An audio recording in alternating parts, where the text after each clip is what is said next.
Hey, Shalom. I'd like to start out by giving all glory, praise, and honor to Yahweh Bahasham, Yahweh Shai Bahasham, or Wadash. Double honors to the elders and apostles of the Great Millstone. Shalom to the elect of Israel.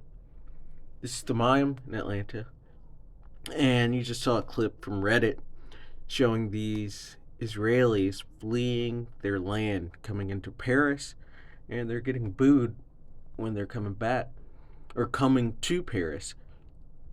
And this shows you the pride of Amalek. They are seeking refuge, they're war refugees in Paris from a war that their own government started, and they come out with their own flags in that pride, showing that pride.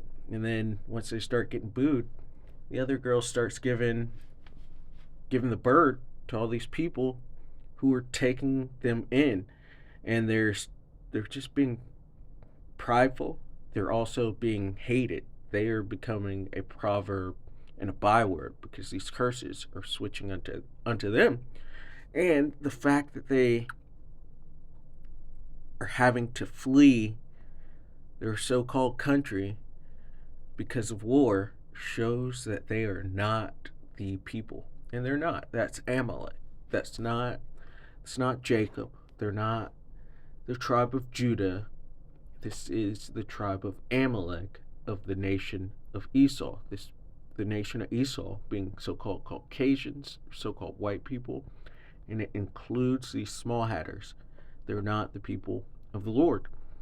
And the fact that they're fleeing shows that they're not the people of the Lord, because there would be no more war. And so there'd be no reason for them to be fleeing their country, because there would be no more war. And as the scripts say,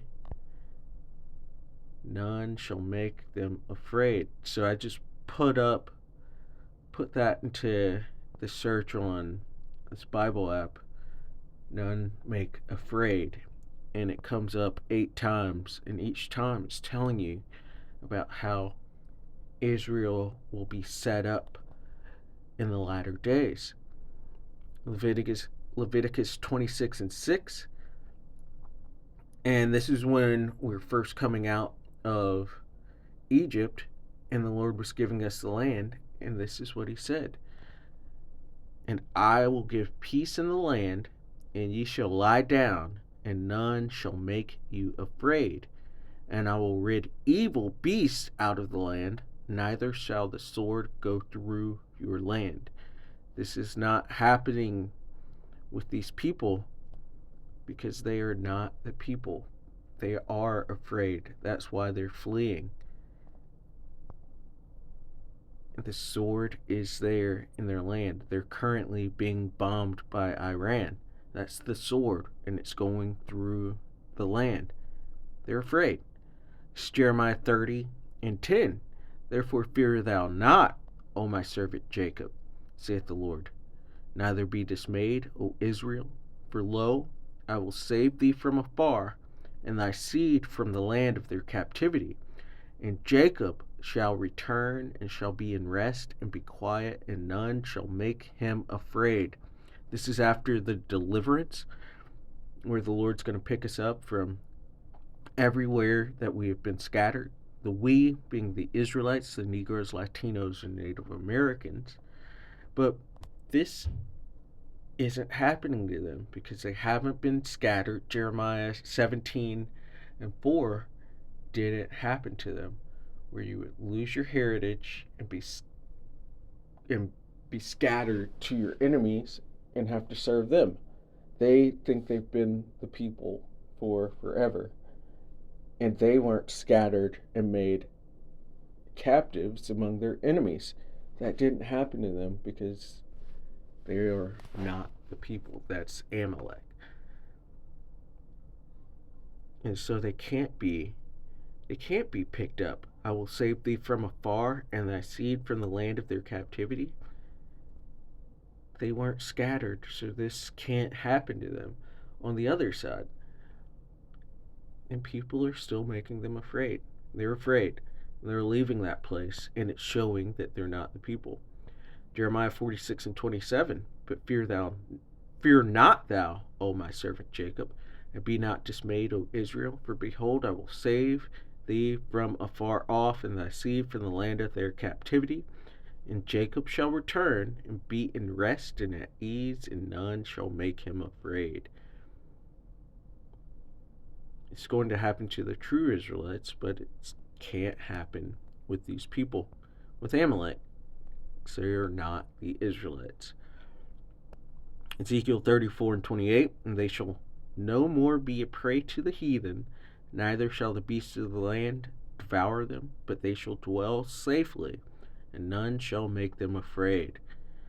Micah 4:4, but they shall sit every man under his vine and under his fig tree, none shall make them afraid, for the mouth of the Lord of hosts hath spoken it.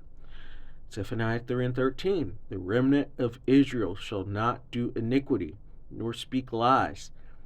These are the biggest purveyors of iniquity and lies. The lies come from Amalek. This shows that they are not under the second covenant, which would be when Israel returns home. And it just shows that they're actually the wicked because of the massive amount of lies that come out of them.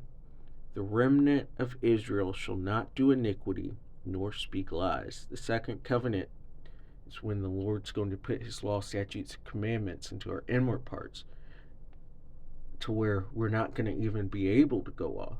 The second covenant has to have occurred to be back in the land. This shows that they are not the people. It says, neither shall a deceitful tongue be found in their mouth, for they shall feed and lie down, and none shall make them afraid. These are liars. Even they're pretending to be the people of the Lord. That's a lie. They're pretending that them being in the land through their Balfour Declaration is part of prophecy. That's a lie. Or it's not a part of right-hand prophecy. It's part of left-hand prophecy because it goes to Ezekiel 36:5. But this shows they're not the people. Because if they were in the second covenant, they would be immortals. Because sin brings death. But following the Lord's ways brings life, and it would be in your inward parts, which means no more death. They wouldn't be dying. There would be no more war. You'd have immortals on the earth.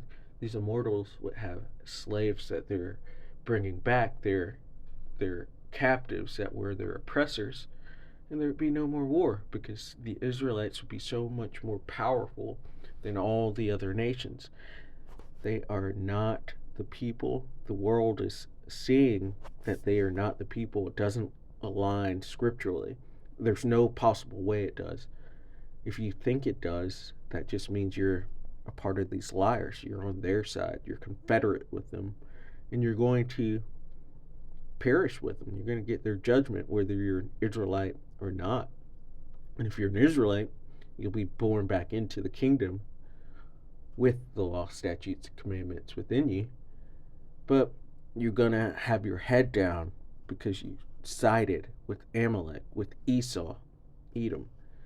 It's just, these aren't the people. There wouldn't be war. We're going to finish out here at Deuteronomy 33:28. Israel then shall dwell in safety alone. They're not dwelling in safety. They have to have an iron dome. They're not alone. They have the Ishmaelites that are claiming to be the Philistines dwelling with them, and other nations are there. They're not alone. They're not in safety. They're having to flee their land because they are not in safety alone. It says, the fountain of Jacob shall be upon a land of corn and wine. Also his heaven shall drop down dew. Truth would be out. Happy art thou, O Israel, who is like unto thee, O people saved by the Lord Jehovah Ba'ashem Yahushai. the shield of thy help, and who is the sword of thy excellency. And thine enemies shall be found liars unto thee, and thou shalt tread upon their high places.